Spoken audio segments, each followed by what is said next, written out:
Gjykata Europiane e Drejtësisë ka vendosur që skema e pasaportës së artë e Maltës është e palishme, që do të thotë se programi i saj i këmbimit të shtetësisë me para në dorë duhet të hiqet. Në një vendim të shumë pritur të martën, Gjykata e Lartë e BE-s arriti në përfundimin se skema e shtetësisë së investitorëve në Maltë ishte në kundërshtim me ligjin e BE-s. Gjyqtarët thanë se skema përfaqësonte një komercializëm të dhënies së shtetësisë së një shteti antar dhe si rrjedhoi shtetësisë së BE-s, gjë që ishte në kundërshtim me ligjin evropian. Malta kishte rrezikuar besimin e ndërsjellët midis shteteve anëtare të BE-s të nevojshëm për të krijuar një zonë pa kufin të brendshëm, argumentoi më tej gjykata.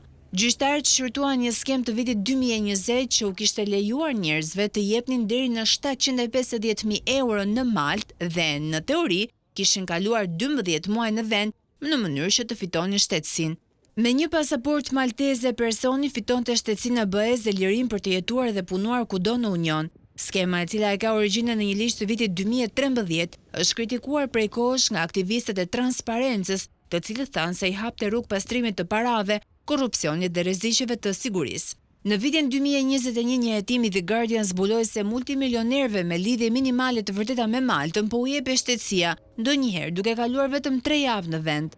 Një sër emailësh nga një fondacion i njohur si Dokumentet e Pasaportave dhe i ndarë me mediat ndërkombëtare, përfshirë Guardian, zbuloi se shumë njerëz që pretendonin të ishin banor i lanë bosh pronat e tyre me qira në Maltë.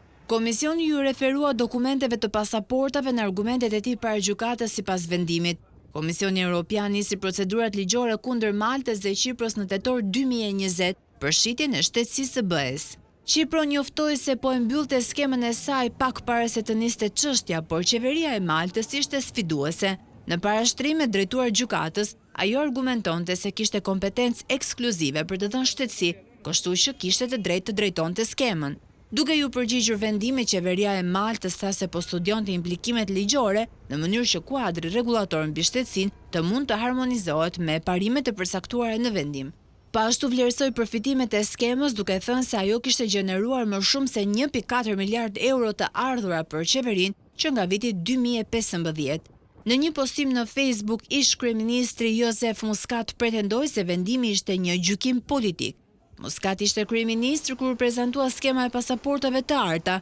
Ai dha dorëheqje në vitin 2020 në përgjigje të zemërimit të përhapur për përpjekjet e tij të perceptuara, të cilat ai mohon për të mbrojtur aleatët nga një hetim për vrasjen e gazetares Galicia në vitin 2017.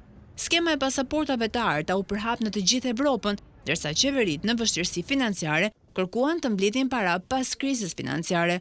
Qeveria britanike njoftoi në shkurt 2022 se po i hiqte vizën investitorëve të nivelit të parë të Mbretërisë së Bashkuar për shkak të korrupsionit dhe shqetësimeve për sigurinë kombëtare, si dhe përkeqësimit të marrëdhënieve me Rusinë.